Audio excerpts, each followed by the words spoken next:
আজকে এঁচোড় চিংড়ি হবে, তার জন্য এঁচোড় কেটে রাখা হয়েছে। এখানে চিংড়ি মাছ রাখা আছে। এখানে আমি রসুন পেঁয়াজ ছাড়িয়ে রেখেছি, আর এই যে টমেটো দিয়ে দিলাম, একটা বেটে নেব। আর এখানে কুচিয়ে রেখেছি পেঁয়াজ আর আমার গাছের লঙ্কা।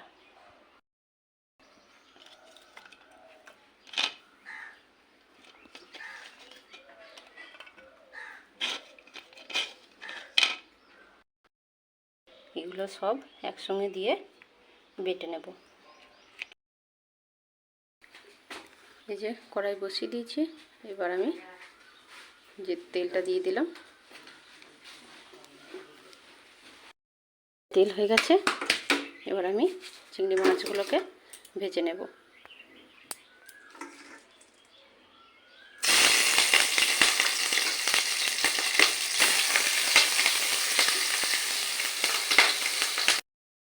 চিংড়ি মাছগুলোকে আমি ভালো করে ভেজে তুলে নেব।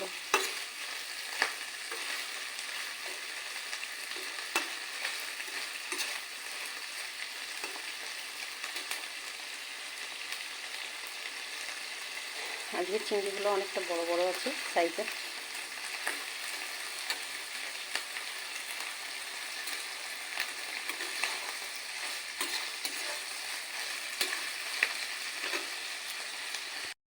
মাছগুলোকে আমি তুলে নেব।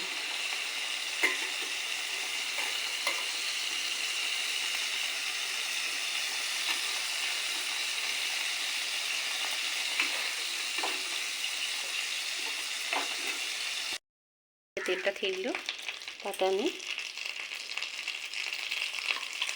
দিয়ে দেব গোটা জিরে,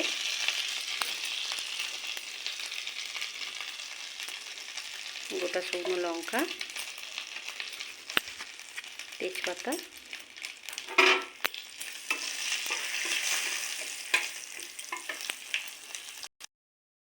এই কুচানো পেঁয়াজগুলোকে দিয়ে দেব।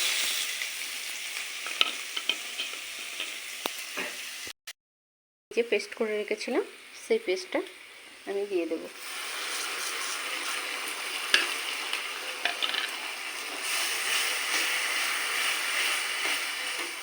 ভালো করে এটাকে কষিয়ে নেব। এখানে দিয়ে দেব পরিমাণ মতো হলুদ,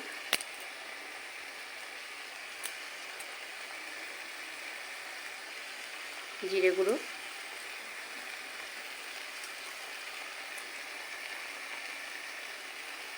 লঙ্কার গুঁড়ো,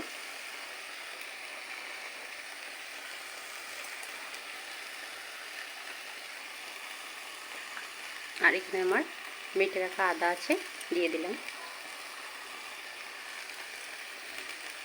এটাকে আমি ভালো করে কষিয়ে নেব।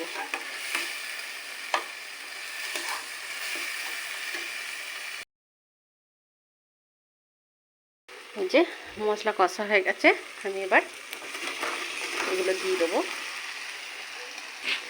এঁচোড় আলুটা দিয়ে দিলাম, দিয়ে এটাকেও আমি আবার মশলার সঙ্গে ভালো করে কষিয়ে নেব।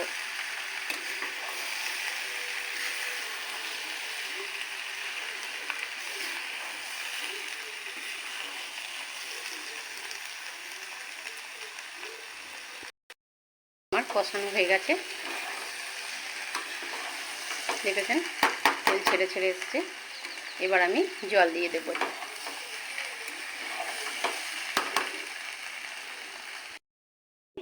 জলটা দিয়ে দেব।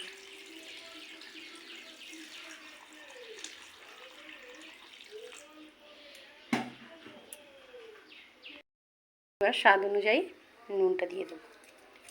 যে যতটুকু পরিমাণ খান ততটুকু দিয়ে নেব।